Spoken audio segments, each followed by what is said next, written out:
Hello guys, welcome back to my channel with this new video. और आज की video में हम जानने वाले हैं किंगडम मोनेरा के बारे में। यस, लास्ट वीडियो में हमने जाना था कि विटेकर ने किस तरह जीवों को उनके लक्षणों के आधार पर, उनके कुछ स्पेशल कैरेक्टरिस्टिक्स के आधार पर उनको 5 जगत में बांटा था, यानी 5 किंगडम क्लासिफिकेशन किया था, जो कि था मोनेरा, प्रोटिस्टा, फंजाई, प्लांटी और एनिमेलिया।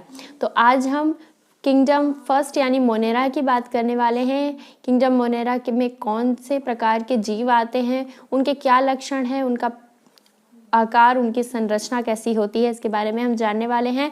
और स्पेशली आपको पढ़ना बैक्टीरिया के बारे में है, क्योंकि किंगडम मोनेरा में केवल और केवल बैक्टीरियाज को रखा गया है, क्योंकि वो प्रोकैरियोटिक होते हैं, यानी उनमें ट्रू न्यूक्लियस नहीं पाया जाता है। प्रोकैरियोटिक, यूकैरियोटिक सेल क्या होती है, उसके ऑर्गेनल्स कैसे होते हैं, क्या कर फंक्शन है उनका, ये भी मैंने इस पर वीडियो बनाया है। डिस्क्रिप्शन में हम आपको लिंक दे देंगे, आप वो वीडियो भी ज़रूर से चेक कर लीजिएगा। So let's start kingdom Monera. तो गाइज, किंगडम मोनेरा स्टार्ट करने से पहले हम जान लेते हैं कि किंगडम मोनेरा में किस टाइप के जीव रखे गए हैं। तो ये तो आपको पता है, बैक्टीरियाज रखे गए हैं किंगडम मोनेरा में, लेकिन ऐसा क्या इनमें खास पाया जाता है?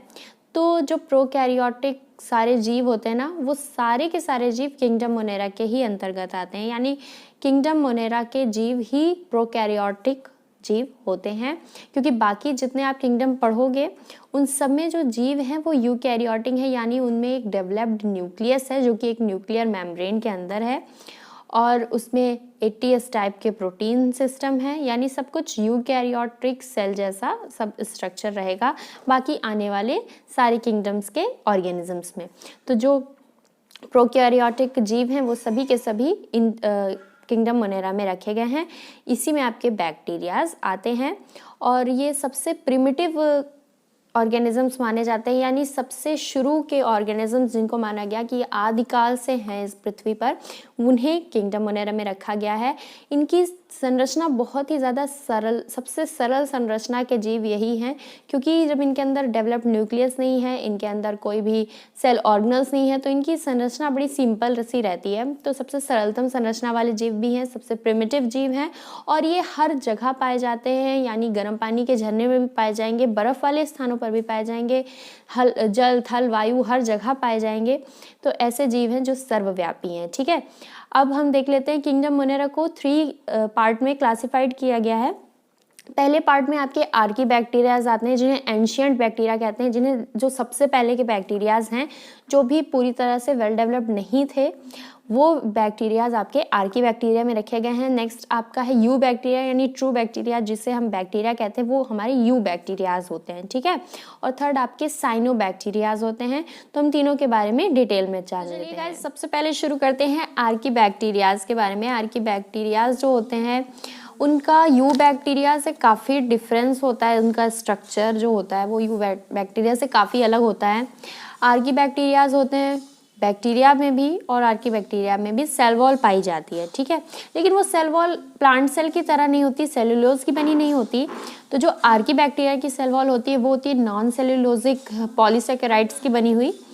और ये आर्की बैक्टीरियाज में जो सेल मेम्ब्रेन पाई जाती है, वो सेल मेम्ब्रेन ही इन बैक्टीरिया को हाई टेम्परेचर, बहुत ज़्यादा हाई टेम्परेचर, बहुत ज़्यादा लो टेम्परेचर, इन सब में रहने के कैपेबल बनाती है। इतनी कैपेसिटी देती है आर्की बैक्टीरियाज को उनकी सेल मेम्ब्रेन। ठीक है, मेथेनोजेंस इनका एक पार्ट है, एक हेलोफिल्स और थर्मोएसिडोफिल्स, ये इस टाइप के बैक्टीरिया आर्की बैक्टीरियाज के पार्ट हैं। ठीक है, तो पहली बात करते हैं मेथेनोजेंस की। मेथेनोजेंस नाम इसका मेथेनोजेंस क्यों है? क्योंकि ये बैक्टीरियाज दलदल वाले स्थान पर पाए जाते हैं, और ये कार्बन डाइऑक्साइड या फिर फ्यूमेरिक एसिड से मेथेन गैस बनाते हैं, इसीलिए इनको मेथेनोजेंस कहते हैं। ठीक है, और फिर आपके आ जाते हैं हेलोफिल्स। जो हेलोफिल्स होते हैं ये बहुत ही ज़्यादा साल्ट वाले पानी में पाए जाते हैं, अति लवणीय जल जिसे कहते हैं। जैसे हमारा समुद्र का पानी होता है वो खारा होता है ना, उसमें नमक पाया जाता है, तो वो अति लवणीय जल में ये हेलोफिल्स बैक्टीरिया पाए जाते हैं। आपके हैं थर्मोएसिडोफिल्स। थर्मोएसिडोफिल्स जो है स्पेशली गर्म गंधा के झरनों में पाए जाते हैं, यानी हॉट सल्फर स्प्रिंग्स जिन्हें बोलते हैं, उसमें पाए जाते हैं। ये जो है सल्फर को ऑक्सीडेशन सल्फर का करके, यानी ऑक्सीकृत करके सल्फ्यूरिक एसिड बनाते हैं। ठीक है, तो स्पेशली थर्मोएसिडोफिल्स का काम क्या है, सल्फ्यूरिक एसिड बनाना। तो ये हो गया आपके आर्कीबैक्टीरियाज। अब बात करते हैं, अब हम शुरू करते हैं यू बैक्टीरिया के बारे में। यू बैक्टीरिया को ही बैक्टीरिया या फिर ट्रू बैक्टीरिया कहते हैं। तो बैक्टीरिया की खोज सबसे पहले 1676 में हॉलैंड के एक निवासी यानी एंटोनी वॉन ल्यूवेनहॉक ने की थी। चूँकि बैक्टीरिया की खोज इन्होंने की, इसीलिए इनको फादर ऑफ बैक्टीरियोलॉजी या जीवाणु विज्ञान का पिता कहा जाता है। ठीक है, तो एंटोनी वॉन ल्यूवेनहॉक ने ही बैक्टीरिया की खोज की। इन्होंने पानी में अपने दांतों में देखा। ठीक है, उन्होंने ही सबसे पहले इसको देखा, अपना माइक्रोस्कोप खुद ही बनाया था उन्होंने, उसी से देखा। क्योंकि बैक्टीरिया इतने माइक्रो ऑर्गेनिज्म हैं, इतने सूक्ष्म जीव हैं कि आप अपनी नॉर्मल आइज, नेक्ड आइज से उनको नहीं देख सकते। उसको देखने के लिए आपको माइक्रोस्कोप की ज़रूरत पड़ेगी। तो जो है एंटोनी वॉन ल्यूवेनहॉक ने ही अपना माइक्रोस्कोप बनाया था और उसी से इन्होंने बैक्टीरियाज को देखा। तो इसलिए इनको फादर ऑफ बैक्टीरियोलॉजी कहते हैं। बैक्टीरियाज के क्या क्या कैरेक्टरिस्टिक्स होते हैं अब हम वो देख लेते हैं। तो बैक्टीरिया काफ़ी सूक्ष्म यानी सूक्ष्म प्राणी हैं जो सूक्ष्मदर्शी के द्वारा ही देखे जा सकते हैं। बैक्टीरिया के अंदर कोई भी सेल ऑर्गेनल नहीं पाया जाता। बैक्टीरिया के अंदर जो न्यूक्लियस यानी न्यूक्लियस केंद्रक नहीं होता, इसलिए इसके जो उसके अनुवांशिक पदार्थ यानी जो क्रोमैटिन होता है, जेनेटिक मटेरियल, डीएनए, जीन्स, ये सब जो नेक्ड होते हैं सेल में, साइटोप्लाज्म में उसी तरह पड़े होते हैं। उनके अंदर कोई मेम्ब्रेन नहीं होता उसके चारों तरफ, तो उनका जो अनुवांशिक पदार्थ है तो न्यूक्लियस में नहीं होता है ना।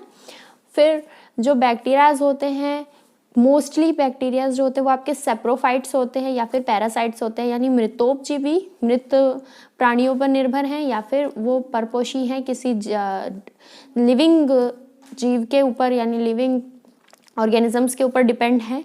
कुछ बैक्टीरियाज होते हैं जो अपना भोजन स्वयं बनाते हैं, जिन्हें स्वपोषी बैक्टीरिया कहते हैं। ठीक है, वो बैक्टीरियाज होते हैं जैसे आपके purple sulphur bacterias, purple non sulphur bacterias, green bacterias, ये अपना भोजन खुद बना लेते हैं। ठीक है, तो बैक्टीरिया मोस्टली आपके सेप्रोफाइट्स या पैरासाइट्स होते हैं, पर कुछ अपने भोजन खुद बना लेते हैं क्योंकि उनमें बैक्टीरियो क्लोरोफिल पाया जाता है, उस वजह से वो अपना भोजन खुद बना लेते हैं।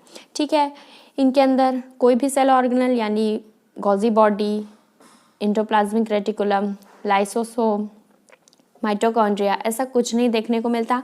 और इनकी सेल में मीजोसोम्स पाए जाते हैं। ठीक है, मीजोसोम्स इनकी सेल में पाए जाते हैं। और इनका जो डीएनए होता है, जो कि ये प्रोकैरियोटिक हैं, किंगडम मोनेरा के सारे जीव प्रोकैरियोटिक हैं, तो इनके डीएनए में भी हिस्टोन प्रोटीन जो डीएनए में पाया जाता है, तो इनके डीएनए में वो नहीं देखने को मिलता। बैक्टीरिया में 70S टाइप के राइबोसोम्स पाए जाते हैं। बैक्टीरिया में जो है ना आपका सेक्सुअल रिप्रोडक्शन नहीं होता, ए सेक्सुअल रिप्रोडक्शन होता है बाइनरी फिशन के द्वारा। या फिर इनमें जो अगर हम बोले सेक्सुअल रिप्रोडक्शन की, तो सेक्सुअल रिप्रोडक्शन नहीं होता, उसको यहाँ पर जेनेटिक कंजुगेशन बोला गया है या फिर जेनेटिक रिकॉम्बिनेशन बोला गया है, जो कि कंजुगेशन, ट्रांसफॉर्मेशन, ट्रांसडक्शन के थ्रू इनमें होता है। इसे ही बैक्टीरिया का लैंगिक जनन भी बोलते हैं। तो यानी इनमें ट्रू सेक्सुअल रिप्रोडक्शन नहीं होता, पर उनके जेनेटिक मटेरियल्स का रिकॉम्बिनेशन होके ऐसा वो करते हैं। ठीक है, तो अब हम जानते हैं कि बैक्टीरिया की साइज़ कितनी होती है। तो आपको पता है बैक्टीरिया काफ़ी ज़्यादा सूक्ष्म हैं, यानी माइक्रो ऑर्गेनिजम्स हैं। इनकी साइज़ माइक्रोन में मापी जाती है। तो एवरेज साइज जो देखी गई वो 0.5 से 5 माइक्रोन तक हो सकती है। और इनके शेप्स की बात कर लेते हैं। शेप्स कई शेप्स के होते हैं हमारे बैक्टीरियाज, यानी सर्कल में भी होते हैं, स्पाइरल शेप होते हैं, कॉमा लाइक होते हैं, काफ़ी शेप के होते हैं, रॉड लाइक होते हैं। तो उनके बारे में देख लेते हैं। तो जो सर्कल शेप बैक्टीरियाज होते हैं उन्हें कोकाई कहते हैं। और अगर बैक्टीरिया एक सर्कल में ही है तो उसे हम सिंपल कोकाई मोनोकोकाई कहेंगे, मोनोकोकस बैक्टीरियाज। अगर दो सर्कल ज्वाइंट हैं तो उन्हें हम डिप्लोकोकस, और अगर उनकी चेन है तो स्ट्रेप्टोकोकस कहते हैं। ठीक है, कुछ जो आपके रॉड शेप लाइक बैक्टीरियाज होते हैं यानी छड़नुमा आकार के, तो उनको हम बैसिलस कहते हैं। ठीक है, उनके नाम के आगे बैसिलस लगता है, आपने देखा होगा कई सारे, जैसे लैक्टोबैसिलस बैक्टीरिया जो आपका दही बनाने में हेल्प करता है। तो बैसिलस क्यों लगाया? क्योंकि उनका शेप जो है वो रॉड लाइक शेप होता है। अगर वो दो पेयर में है तो उन्हें डिप्लोबैसिलस, और इस चेन में है तो वो स्ट्रेप्टोबैसिलस कहलाएंगे। ठीक है, और हमारे बैक्टीरियाज का शेप होता है स्पाइरल शेप। ठीक है। स्पाइरल शेप में भी होते हैं, कॉमा शेप में होते हैं जैसे कि विब्रियो कॉलेरी, ठीक है। तो इस तरह कई शेप में बैक्टीरियाज आपके पाए जाते हैं। मेनली 2 से 3 शेप होते हैं आपके, कोकस, बैसिलस और स्पाइरला, ठीक है। कॉमा शेप्ड भी होते हैं थोड़े। तो ये हो गए आपके बैक्टीरिया के शेप। नेक्स्ट वीडियो में हम जानेंगे बैक्टीरिया का स्ट्रक्चर कैसा होता है, उसकी संरचना कैसी होती है, क्योंकि वो वीडियो बहुत लेंदी हो जाएगी। तो अभी हमने बताना शुरू किया तो ये काफ़ी लेंदी हो जाएगी, इसलिए उसकी एक नेक्स्ट वीडियो रहेगी जिसमें हम जानेंगे ultra structure of bacteria, bacteria की संरचना कैसी होती है, उनमें रिप्रोडक्शन कैसा होता है, ये हम देखेंगे नेक्स्ट वीडियो में। तो इतना वीडियो आई होप आपको समझ में आ गया होगा। तो मिलते हैं नेक्स्ट वीडियो में, तब तक के लिए थैंक्स फॉर वॉचिंग।